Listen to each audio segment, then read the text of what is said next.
sixth in the series of monthly talks. We invited Professor Behl for a talk on the Destination Heritage platform. Thank you, Professor Behl, for graciously accepting our invitation so that our listeners today will be enthralled on the subject of the sacred Buddhist dance. Good evening, ladies and gentlemen, on behalf of the trustees of Destination Heritage and myself, Dr. Githa, the founder trustee. In the 4th century, in the region of Kashmir, Asanga and Vasubandhu developed the Yogachara school of Buddhism, which was to travel far and wide. In the 8th century, Guru Padmasambhava, who was teaching in Kashmir, took a highly developed form of this Buddhism and its sacred dance to Ladakh, Lahaul-Spiti, Kinnaur, Western Tibet, and other places. For 45 years, Professor Behl had traveled repeatedly to all corners of India and to many countries of Asia to explore and document the cultures. In all this time, the most fascinating living cultural tradition that he had come across is the sacred Buddhist dance, which is the dance of the liberation of Lamas. The charm is a marvelous meditative practice with the deep roots in the essence of Buddhist philosophical thought. It is also a wonderful occasion when the Lamas share their journey and mystical experience with the local community who gather around them. And this is one of the few examples surviving today for the true purpose of dance from ancient times. I now invite Mrs. Sujata Chatterji to introduce our speaker, Professor Benoy Behl, who will later take over from her for the next 50 minutes or so. So a warm welcome to you, Professor Benoy Behl, and also to you, Sujata Chatterji. Please go ahead. Thank you very much, Dr. Githa. Good evening, ladies and gentlemen. It gives me so much pleasure to welcome all of you on behalf of Destination Heritage, Dr. Githa Badikillaya, and Professor Benoy K Behl. How does one speak of an art historian who is a respected speaker at a breathtakingly long list of prestigious universities and museums around the world? Yet, art history is only one part of his life mission.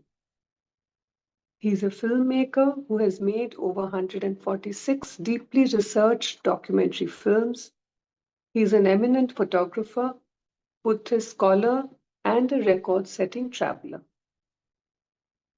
He is the person who, for the first time, photographed the Buddhist paintings of Ajanta in their true colors and details.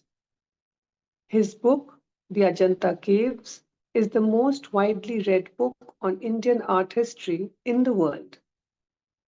As an art historian, he has clearly established a continuous tradition of painting in India since ancient times.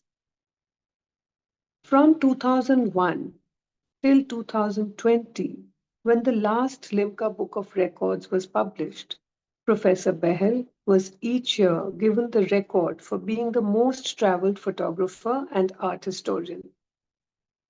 For decades, he traveled to all corners of the country, often spending just one night at each location.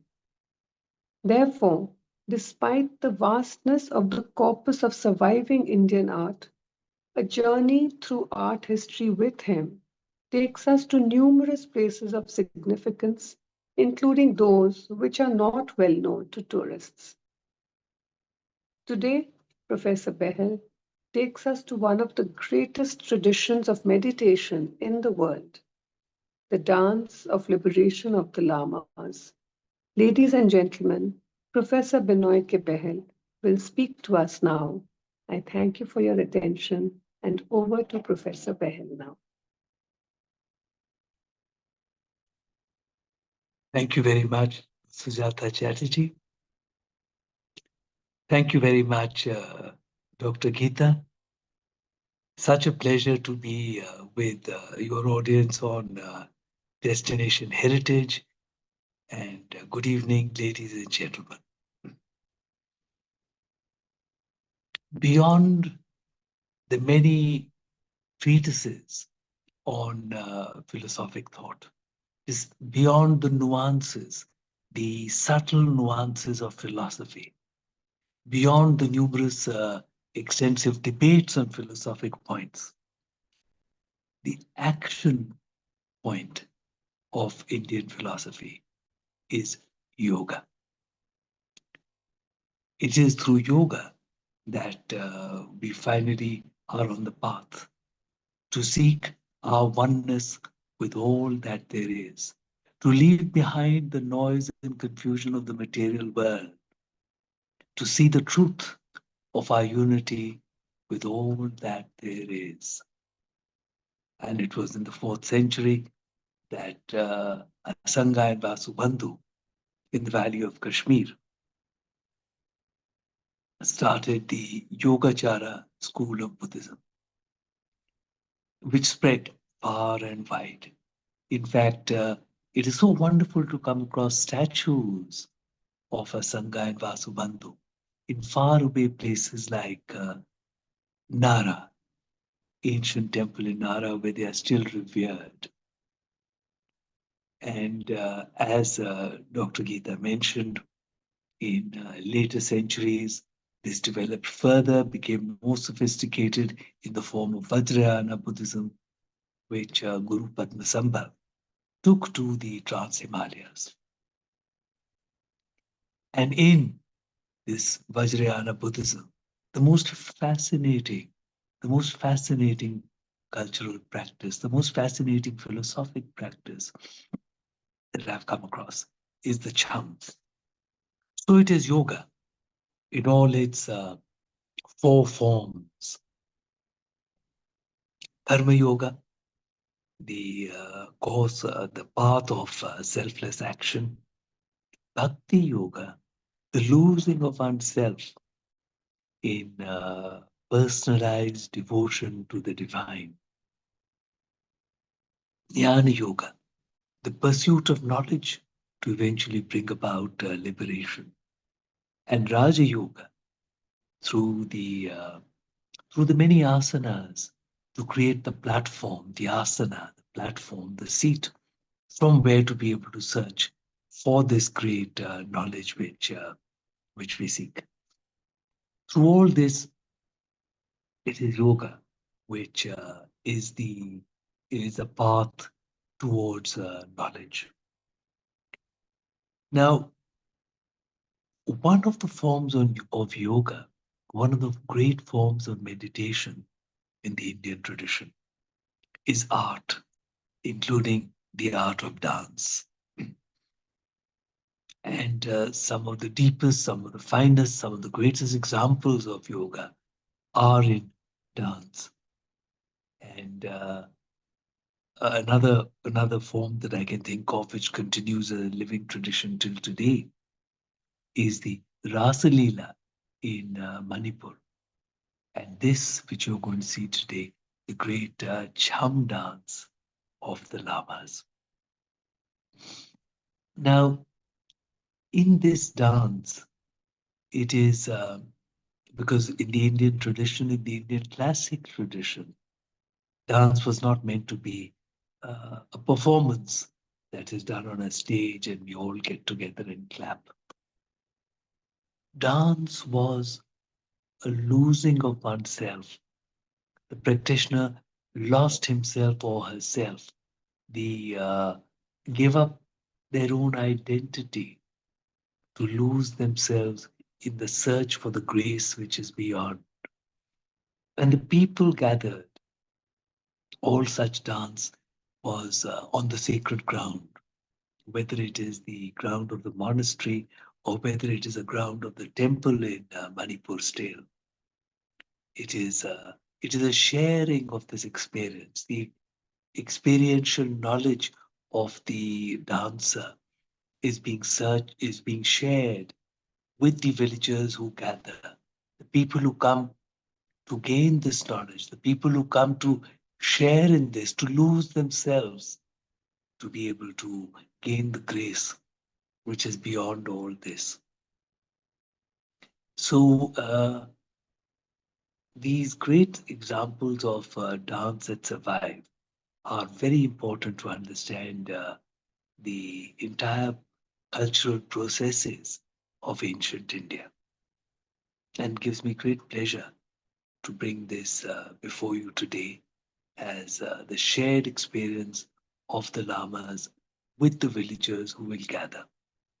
The Lamas will seek to lose themselves through prayers before the event for many days and through the actual dance, to lose their identity, to lose their egos, to lose their preoccupation with yesterday and tomorrow, to be the deity whom they have selected to represent.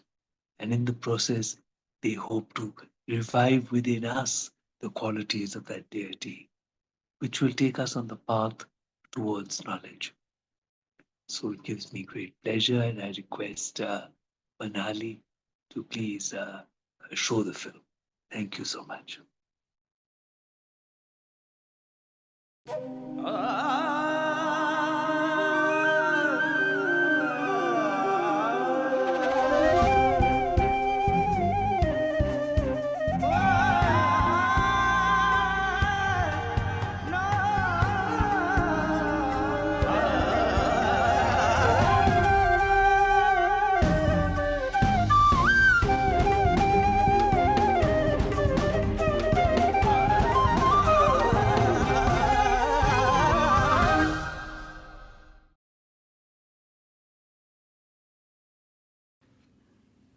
Over the past 31 years, I've had the joy of traveling repeatedly to many corners of this vast subcontinent that is India.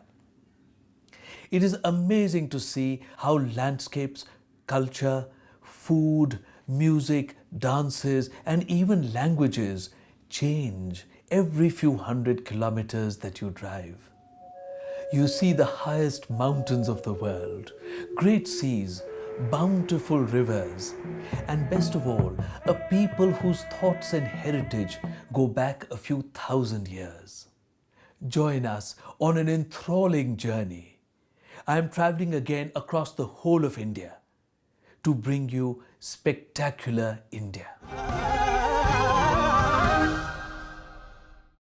This first film will take you to a magical land. We will go across the great Himalayas to the high-altitude cold deserts of Ladakh and Spiti.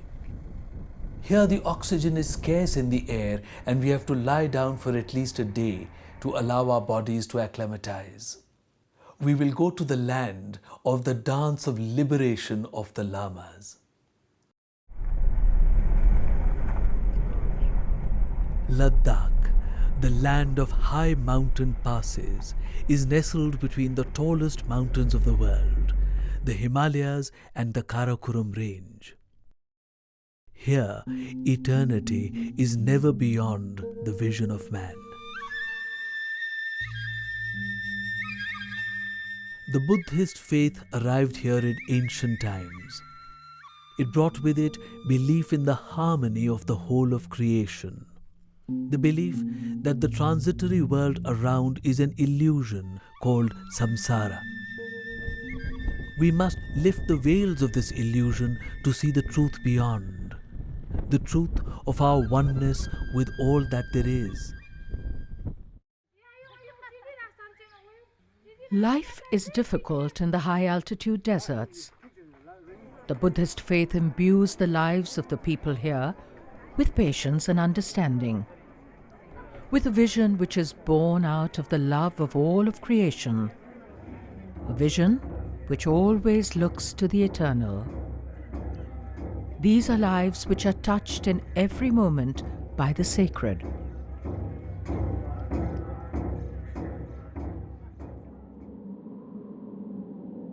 In a life which is constantly imbued with the consciousness of the eternal, the gompas or monasteries play an essential part. These are in fact the centers of all village activity. The Lamas are deeply respected and loved. Prayers are a constant refrain in everyday life.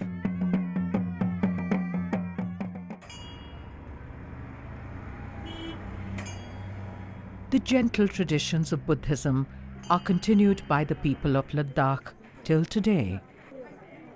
Their prayer wheels are meant to unite the body, mind and words in harmonious prayer. Mantras, or sacred chants, are written on scrolls of paper which are inside the prayer wheels. Prayers are also recited while turning the wheel. Thus, the faithful remain fully absorbed in thoughts and deeds related to that which is beyond.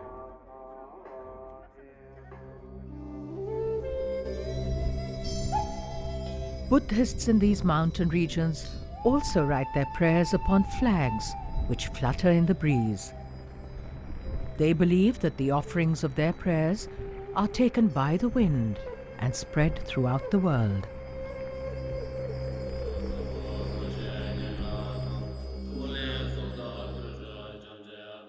Chortans or stupas guard the entrances to the villages and dot the Himalayan landscape.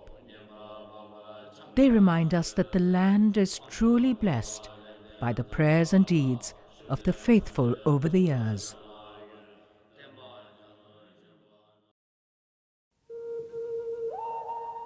The Spiti Valley in Himachal Pradesh presents a vast and majestic landscape. It has azure blue skies, mountains of unimaginable hues, and bushes of sia, wild roses that fill the air with their fragrance.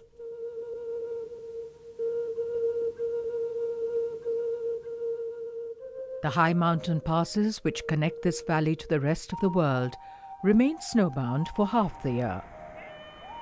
As one can imagine, life is extremely hard. The culture of this region is steeped in the compassion of the Buddhist faith.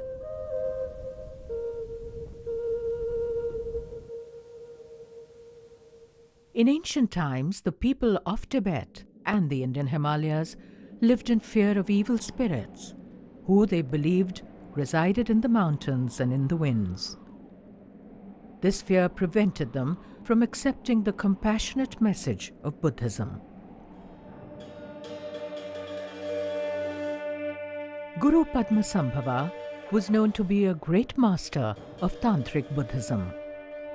He had studied at the renowned Nalanda University in eastern India, where he had imbibed deep knowledge of Tantric philosophy and rituals.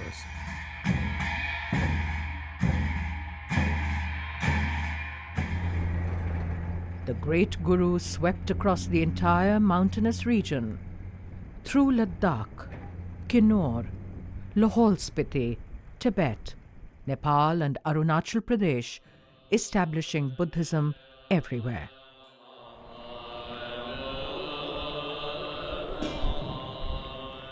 He used the greater magic of his tantras to subdue the feared demons. He made them defenders of the Buddhist faith.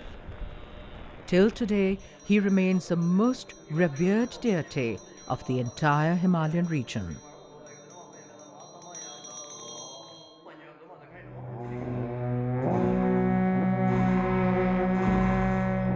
Padmasambhava brought with him the cham, or ritual dance.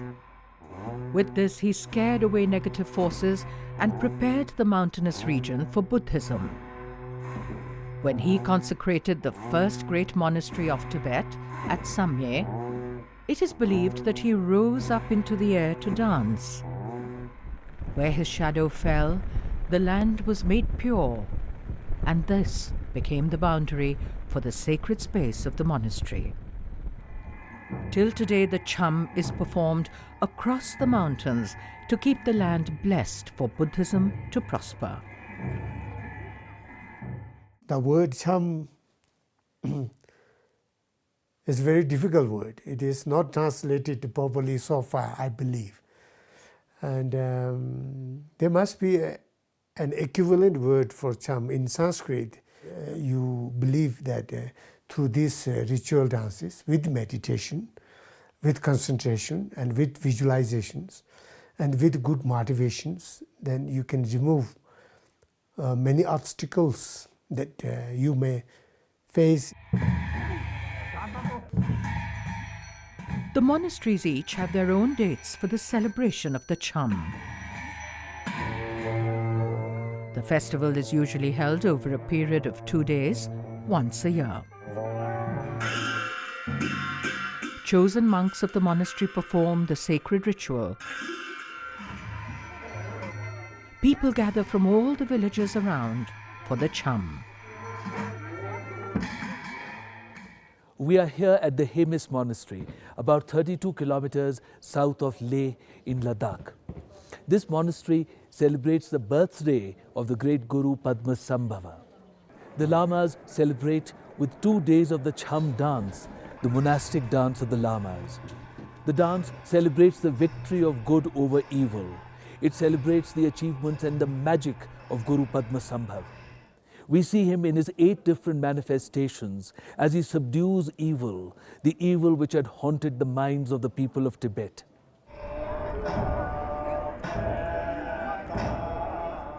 तंत्रिक में खुद को उसको विचार करके देवता के रूप में प्रकट होना पड़ता है, वो विचार रखना होता है। दूसरे धर्म और बौद्ध धर्म में अंतर यही है, तो दूसरे धर्मों में देवता का किसी का भी विचार करेगा, उसकी पूजा करेगा, साधना करेगा, लेकिन हम उस देवता को खुद नहीं बन सकता है। बुद्धिज्म में जो भी पत्नी है, आप है, मैं है या जो भी है, आस्ते आस्ते हम भी बुद्धत्व प्राप्त कर सकता है। The Cham dance of the Lamas signifies the victory of knowledge over ignorance. In Buddhist thought, the greatest evil is the ego. It is that sense of the self which is the greatest illusion that we must lose in order to gain true knowledge.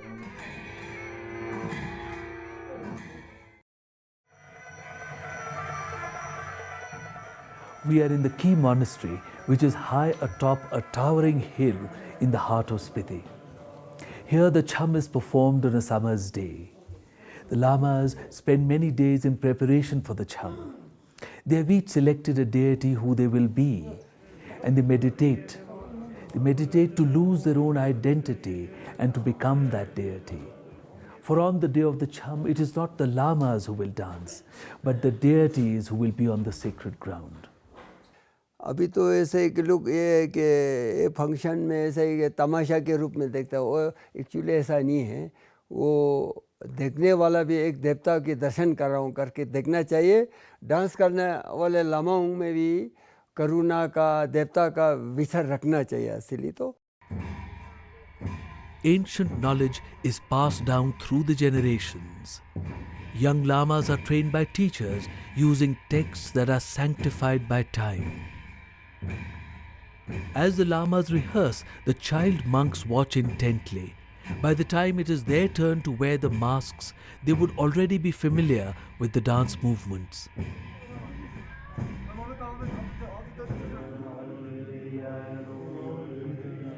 The day before the Cham, the monks pray to gather their spiritual powers for the sacred dance. These prayers are imbued with deep tantric meaning. Symbolic weapons are used to subdue malevolent deities.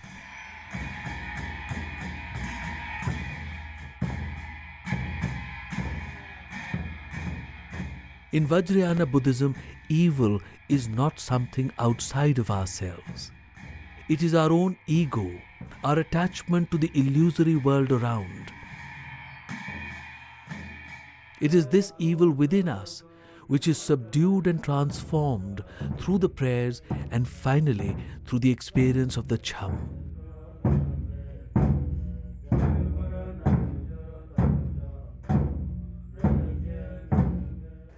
I am in the sacred storeroom of the Key Monastery with Lamaji Tenzing. The costumes and masks for the Cham are stored here. These masks are very important. For on the sacred ground, it is not the individuals, the Lamas, who will dance. They have to forget themselves. They have to obliterate their own personalities to become the deity. So it is the deity who will dance. Actually, all the deities you find in Tantrayana, they are form of different wisdoms, like compassion, the power. So all these qualities of Buddhas appeared in different forms, and then that is easier for practitioners to visualize. उनके जो कपड़े जो है वो पहनेंगे पहले, तो पूरा वो जो मास्क लगा के, तो हम सोचें इनकी हम उसको फील करेंगे कि वो हमारे हृदय में प्रवेश कर चुका है। पूजा हम रोज़ यहाँ पर 7 दिन पूरा पूजा करते हैं, तो पूजा करके और ये भी मानते हैं कि हमारे जो मन में जो पहले जो गलत सोच हो अब वगैरह वगैरह ऐसे ही चले गए हैं, साफ़ हो गए हैं। खुद को पहले उसके काबिल बनाना पड़ता है अंतर मुझे जाप के, ये पूरा मानना पड़ता है कि ये जा चुका है, हमारे मन में कोई भी वो पाप नहीं है, कोई हम पूरी तरह सच हैं, तब हम इसको लेकर छम डांस करते हैं। Today, on the day of the Cham, these are the last few personal moments that the Lamajis have before they surrender their personalities completely to be the deities who will dance upon the ground and shower blessings upon the whole universe.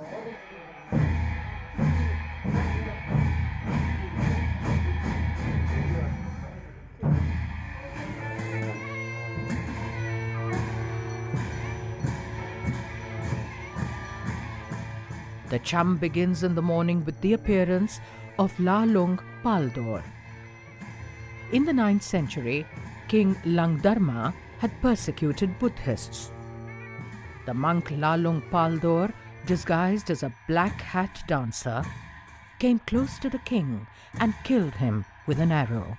The event is celebrated in all the monasteries of the Trans-Himalayas as the majestic black hat dance.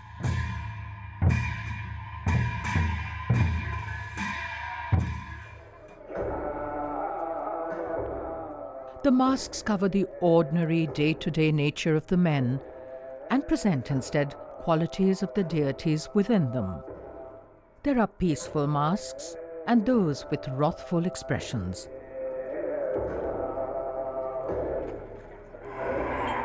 Finally, both symbolize the emptiness of the ultimate nature of all appearances. Cham, its literary meaning in Cham means to stroll. It is believed then Shakyamuni Buddha, when under the peepal tree, when he got awakening, after that he knew what is the true nature of this universe, and then he realized, okay, how I can tell it to the people. So he woke up and started thinking, now whom I should tell it, how I should experience, I should share these things. So he was strolling, while thinking, and this was not already strolling. So each step he was thinking, meditating, and trying to contemplate, making his thought more concrete, more sharpening it. So this is the beginning of the Cham. So it is a meditative movements, well choreographed, if you want to say like that.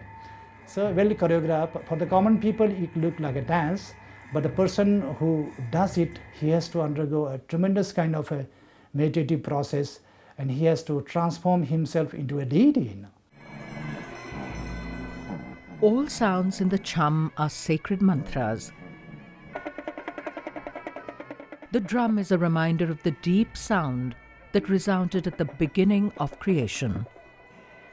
It also sounded at the moment of the Buddha's enlightenment. It proclaimed the victory of wisdom over the darkness of ignorance.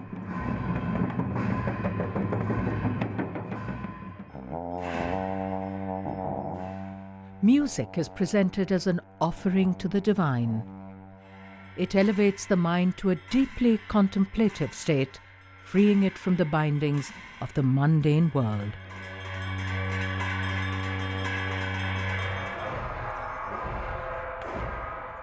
For the eternal moment of the Cham, earthly reality is suspended, desires and suffering forgotten, as the deities dance, blessing every being.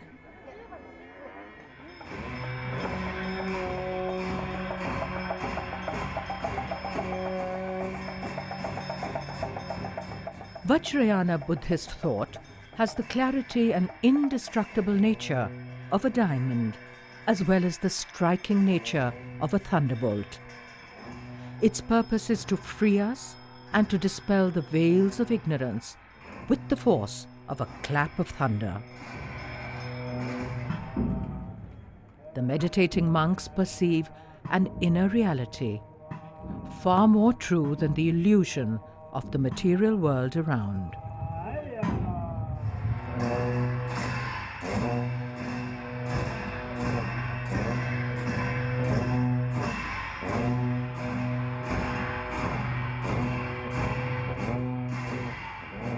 The linga, or symbol, represents our ego. Finally, it is dismembered and cut into many pieces with the dagger of wisdom.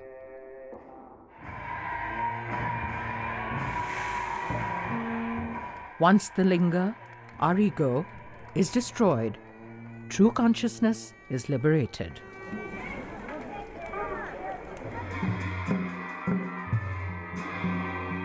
Men, women and children gather at the monastery from villages near and far.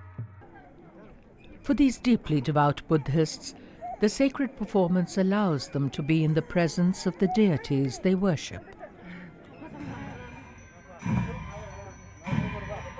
The Turma is considered to be the abode of Yama. In the days of the prayers, all negative forces within us are sent to the Turma.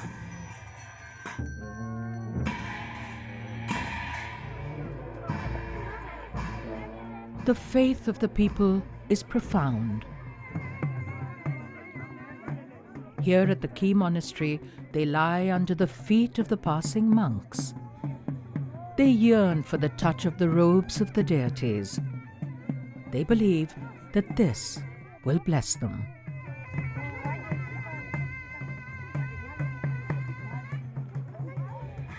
At the culmination of the Cham, the Turma is taken out of the monastery to a remote place.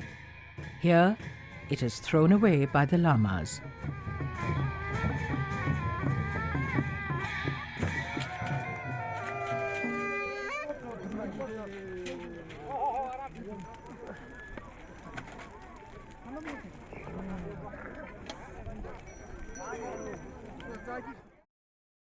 But sometimes some monks who are practicing Dharma seriously, they can come in that kind of form and so forth, but it has become very rare because of this degenerate time, because the people's faith in spirituality or people's faith in Dharma has tremendously reduced.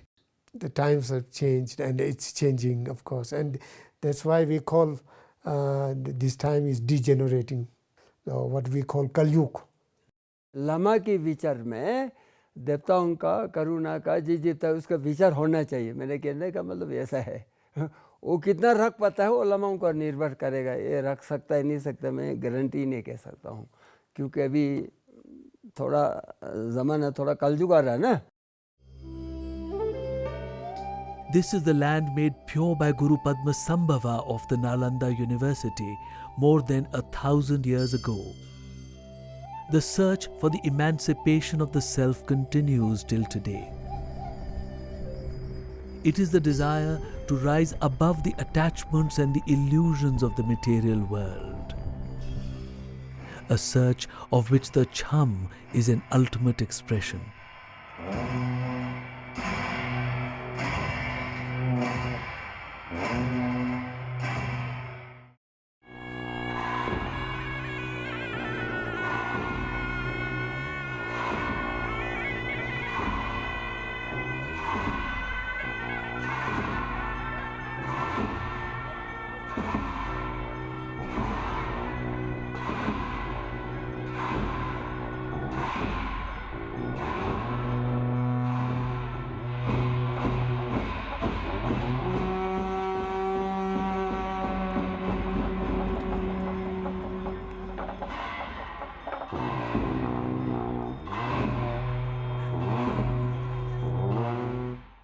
Some of you may have noticed the large number of times that the robes of the monks or their billowing sleeves were in fact rubbing against the lens of the camera. For I had come very close to them, extremely close to them to try to capture the living moment of the dance. In fact, once I remember that as the Lamaji turned around and brought his sword down, he didn't know that I was there. And the sword, the heavy sword, came crashing into the microphone which was mounted on top of my camera. But it was only the microphone which was dented. I was absolutely safe. So that was extremely lucky. So this was the experience of 30 years of visiting the Cham again and again. So many occasions on which I photographed and videoed the Cham performances. This is in fact a most marvelous philosophic practice, a most marvelous practice of meditation.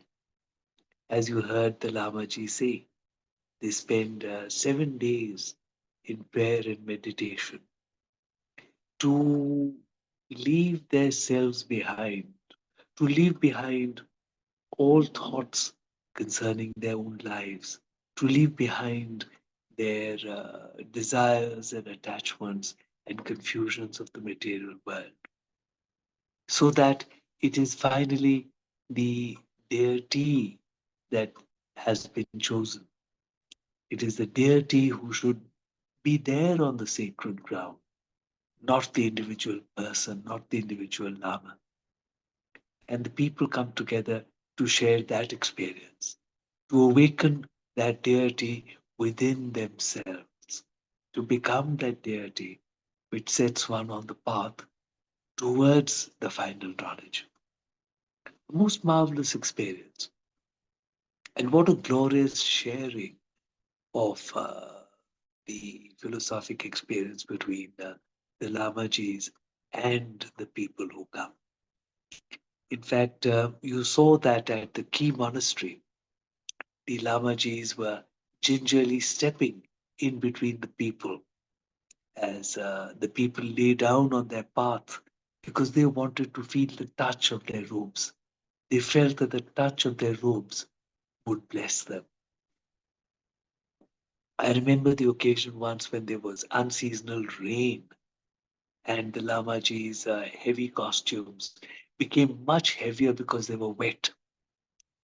And the Lamajis were, with their very heavy shoes and extremely heavy costumes, were gingerly trying to step in between the people who were lying in their path. And sometimes you could not help it. I could make out that they were, in fact, stepping on the people. But the people did not mind. The people felt it was a blessing. There is something to understand in all this. There is something which goes beyond that which is of concern to us. That which is of concern to us in the mundane world. That which is a reaching out. That which is a conviction. There is something which is beyond. And it is these events that help people to leave their mundane lives, their confusions, their desires, and rise to other levels of reality. Reality which in fact goes far beyond the maya or mithya of the material world. I would be very happy to answer questions later. Thank you very much. You are indeed blessed to have such ethereal experiences. And we are very fortunate that you are sharing these experiences with us to such an extent that we feel that we are also participating in that dance or whichever subject you take upon. As always, the professor's talk is delightful and invigorating. The speciality is the accompanying short videos that he has made on a range of cultural aspects for Doordarshan. And it is this visual connect that drives home the essence of his talks brilliantly. The focus in his talk was on the masks, the dance, lamas, the cultural and philosophical precepts. He stimulated our curiosity with the concept of the dance of the Lamas in the trans-Himalayan regions, which seeks to lift the veil of illusion of samsara to see the truth and of oneness surrounding us. Thus, that it was introduced at a time when people of the region believed in evil spirits residing in the mountains and in the air. He further emphasized this was Guru Sambhava's idea to prepare these regions for Buddhism. Thus, once in 2 years, the Cham dance is performed to celebrate the achievements and the magic of Guru Padmasambhava, as he is seen in his 8 manifestations for subduing evil. From his explanation, Professor Behl has strongly driven the idea that Cham dances signify the victory of knowledge over ignorance, and the greatest is the ego, that is the importance of the self. As such, it's not the lamas dancing, but deities who subdue malevolence. This is aided by the use of masks to obliterate one's personality and become another, and in this case, the deity. The masks depict both peaceful nature and of ferocity. This ensures that the lay people understand the qualities of the Buddha with this performing art. The Cham is thus a glorious tradition where the monks have to make themselves deserving and pure before they can perform. The choreography is one of well-coordinated and meditative movements. No wonder music and dance are an offering to the divine, taking the mind to a deeply contemplative state. And as the professor said, something akin to yoga. The search for emancipation of the self continues till date. And towards this end, the Cham is the ultimate expression. Thank you so much for the wonderful talk. We were all, glued to what you were saying, and it was the documentary that made it more effective. Like I say, it is the audio, not only the audio, but the visual, which makes an impact for a long, long time to come. So before Manali takes over, I would like to ask one question. Is there any hierarchy in the performance of these dances by the lamas? Secondly, they wear masks. Are there artists who can still make this, know the methodology of making this mask when there is wear and tear? Yes. And first of all, thank you once again, Dr. Githa, for your beautiful summary. And thank you so much for having me here to speak and for everything. There are, in fact, some masks which are recently made, and most of the masks are very old. So the tradition does survive to some extent. The great masks are the early ones. In fact, this is a tradition which has spread so far and wide. The most beautiful masks that I have seen are surviving in the museum at Mongolia. So the Cham itself has spread far and wide, and the tradition of masks too. And now, your first question was... Is there a hierarchy in the choosing the lamas to perform this dance? Because it is something that one has to lose yourself. All our inner feelings have to be obliterated, and we have to let go of the self or the ego. So it is only the senior lamas who are able to do this, or anybody who is able to have a practice of this obliteration, are they given the chance? Yes. As you heard the Lama ji and Rinpoche ji himself talking, it is an extremely difficult task to be able to lose oneself, to actually be able to concentrate enough, to be able to practice yoga enough, to be able to dance, to be able to do the cham, to lose oneself. It's extremely difficult. So it requires many years of devotion and many years of practice. Therefore, it is usually senior monks who find themselves in this position, and it is something which they start learning at a very early age.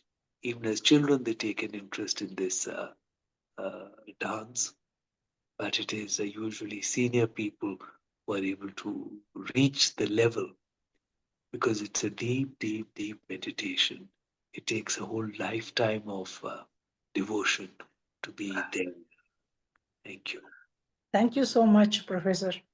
Manali, now you can take the questions. Over to you. Thank you very much, Professor Benoy, for the very enchanting talk and the even more enchanting documentary that you have shown us today. And thank you, Dr. Githa, for giving the summary of the talk. And I have a question of my own. Yes. Sir, how do you envision the future of the sacred Buddhist dance in a rapidly changing cultural landscape? Because there's so much going on. And also, how can we further popularize this? Because Destination Heritage is doing a wonderful job in popularizing such things which are very rarely known by people. But how can we further popularize it without diluting the spiritual essence of this sacred Buddhist dance? That's my question. Yes. Yes, thank you, Manali. Now, first, the relevance and importance of the cham. It is, in fact, extremely relevant in today's world. In today's world, which is such a materially driven culture, where people are so immersed in their daily making of money and achievements in the material world. It is so important to be able to realize that which is more important. It's so important to achieve a balance between these things which go into the heart of ourselves, which go deep within ourselves, to help us recognize that which is within us, to help us realize those things which are in fact the font of happiness. While we live in a material world where we chase material gains one after the other, perhaps getting absolutely no happiness out of it at all, because we do not develop ourselves, we do not awaken the qualities within ourselves which make life worth the living. So the importance of the cham, the importance of such other practices like the cham are of enormous importance. And coming to the second part of what you asked. Now, it is in fact extremely difficult to try to preserve the spiritual essence of any cultural practice while popularizing it. In fact, in Ladakh and Spiti itself, you see that if you go to a remote village, at least Ki used to be a remote village the last time I was going there. Now I think it is no longer so remote. But while it was remote, the monks were immersed in their meditation. They were immersed in their dance. And the people were lost in their desire to gain from the dance. But in other places, which are often visited by tourists, it is in fact the tourists who had taken over. The villagers, the genuine worshippers, were kept behind, were in fact kept behind a fence which was made, whereas the tourists who had the dollars and rupees to spend were up front. And they had absolutely no recognition of the fact that it was something sacred, something very worthy that they were watching. So the result is that the Lamajis in such places which were infested with tourists had already lost their desires to dance so well. They were just carrying out a mechanical exercise. So it's very important to see that how you can have the continuance of cultural practice, how you can preserve culture and yet be able to attract some tourists. Because the unbridled and uncontrolled forms of tourism are a complete destruction of all culture. Thank you. Thank you very much, sir. That's a very articulate and very wonderful way of answering. And thank you for solving that question for me. There is one question by Kumarji. Sorry, not a question, but an observation. I have visited many monasteries, never came across Padmasambhava performance. I really enjoyed the presentation. Thank you very much. That is what Kumarji has written. Mahesh ji has written, I am blessed, was fortunate to visit Hemis and Key Monastery, could relate to the space you have shown. I have always wanted to see Cham, and you just blessed us with your fantastic video narration and wonderful voice. And he has asked a question. Are public allowed to perform this meditative dance? Thank you very much for your kind appreciation. The public would be certainly welcome to immerse themselves in the practice. So that means that it would probably take a long time. It may take years for them to reach a level where they could actually do the jump. But it is not as if it is just a matter of following certain movements or steps and somebody can start doing it. But all public would certainly be welcome to follow the faith, to follow the Buddhist practices, then one day reach a level where they could lose themselves, lose their concerns in the material world, and be able to do the jump. And here I must say that the origins of the Cham are so beautifully explained in the film by Dr. Hirapol Gangbeki, where he says it is the original strolling of the Buddha himself after he had gained enlightenment, going back and forth, meditatively thinking of what he should do. That is the beginning of this meditation. It's just marvelous to see that meditation is considered so important in the Indian tradition. All philosophy must lead to meditation. It is meditation where all the nuances of philosophy, with all the arguments, all the ideas which are put forward, come together. And to go forward, to gain something out of it, you have to meditate. You have to do yoga.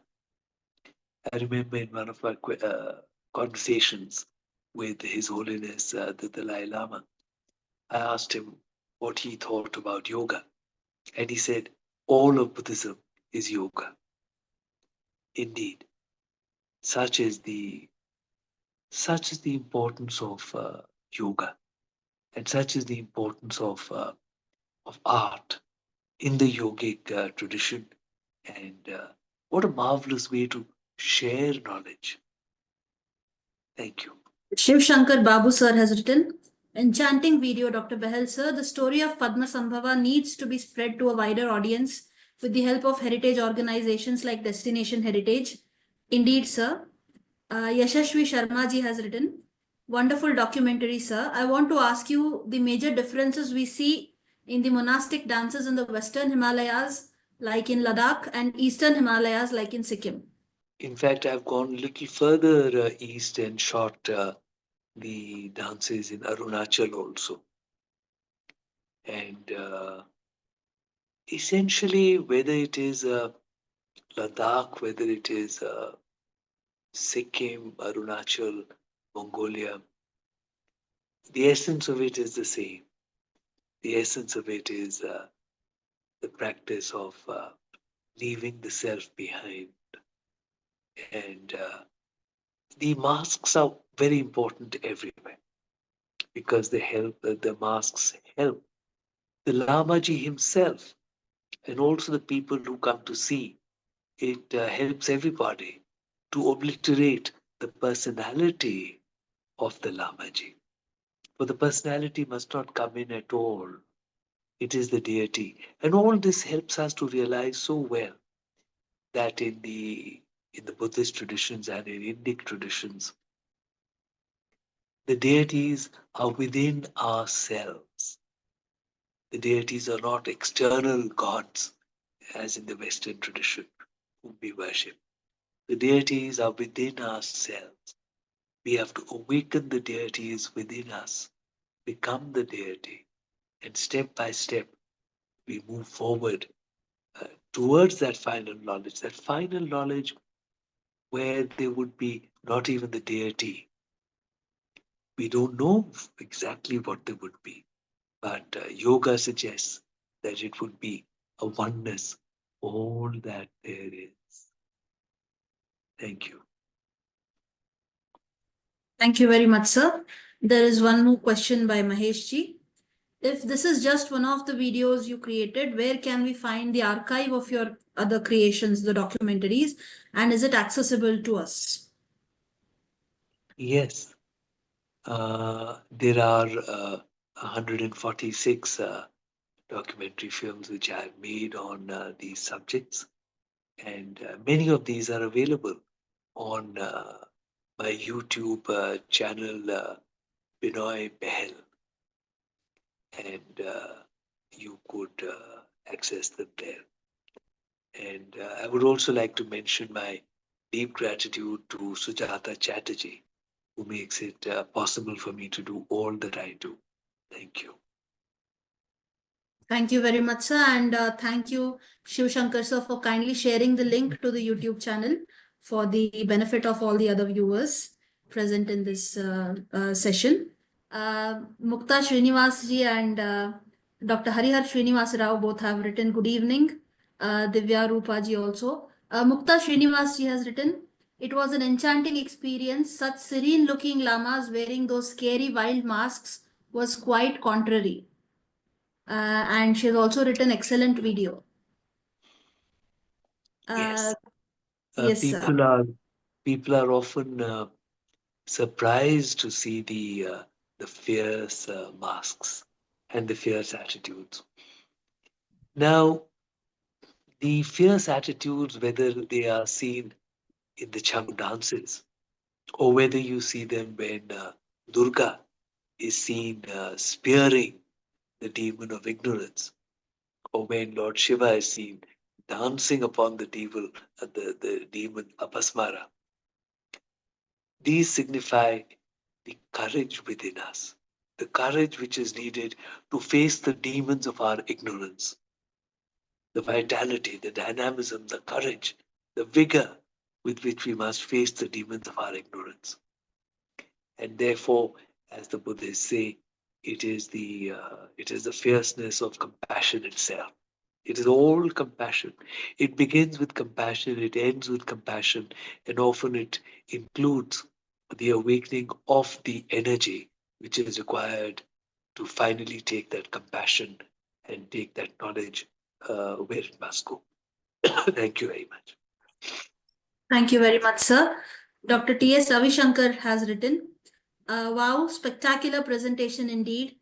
It's always a great treat to listen to Professor Behl's narration. It brings life to each narration.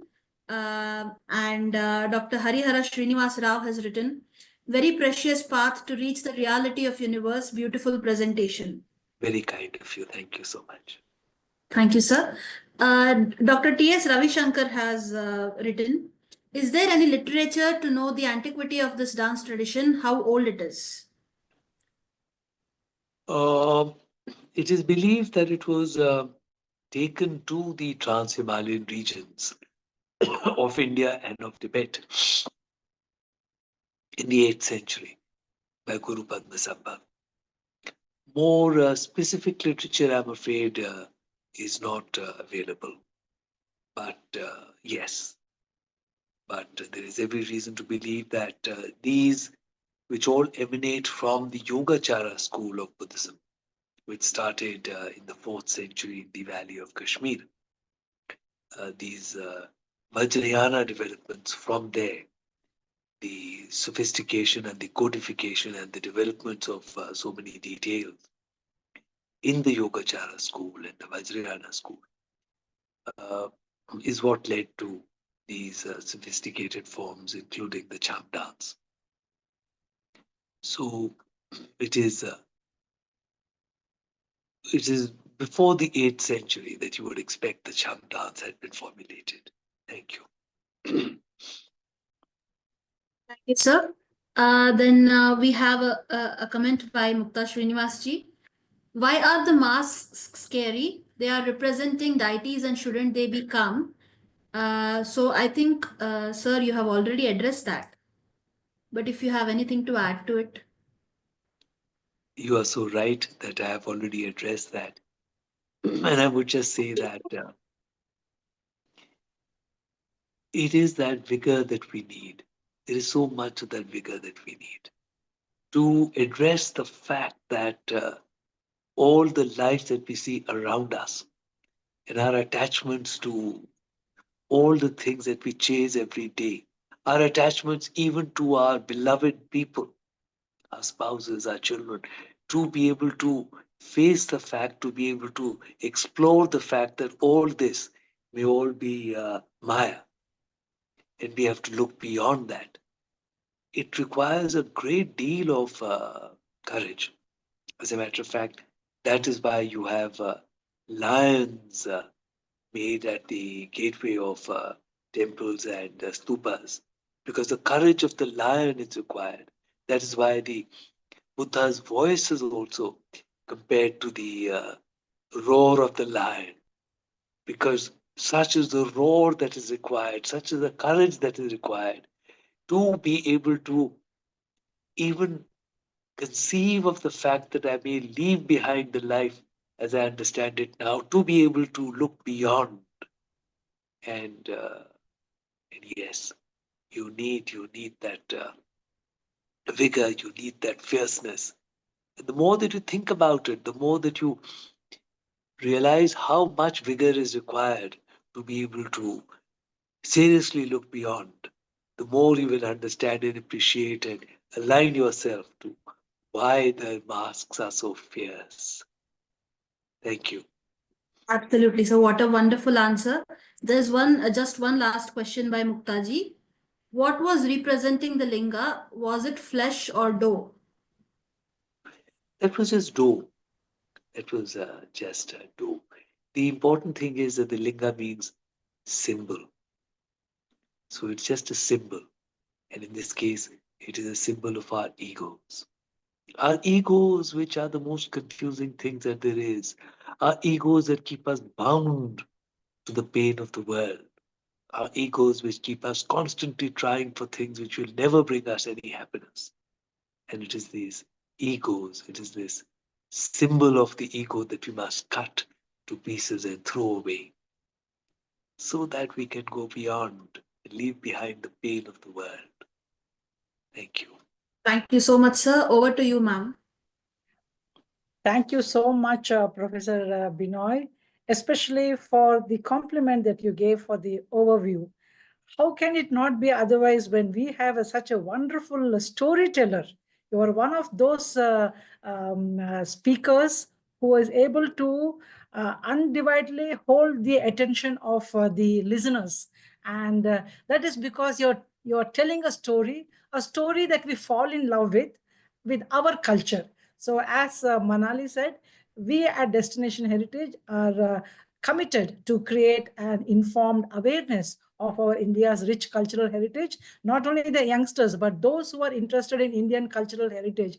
We bring speakers and subjects wherein they wouldn't have normally listened to or read through. So it is a real effort that we put into to bring our speakers and the topics which most of them would not have spoken on other platforms. So I tell them, why don't you speak on some topics which you have never spoken? We would like to hear that. And thank you so much, Professor Benoy, for always saying yes to me and then coming on to the various platforms that I hold these sessions on. You are wonderful, and thank you so much for graciously accepting our attention. And we at Destination Heritage are ever grateful to you. Thank you so much. And also thank you. Thank you, Sujata. Thank you, Manali. And thank you all my dear listeners who unfailingly support us whenever Destination Heritage has a webinar. We have good attendance. And we should say that we are able to kindle the interest of the listeners. And please do support us in the webinars that we will be having. Coming 28th or 29th, there is again going to be an interesting session on the Githa and the management principles. So I hope it will indeed be a treat, and looking forward to meeting you again, maybe same time in a week's time from now. Thank you once again, Dr. Behl. It has been a pleasure hosting you on our platform. And Manali, as always, you match your PhD expertise in such matters. Thank you so much. Thank you so much, Thank ma'am. you so much, Githa ji. Such a pleasure. Thank you. Thank you.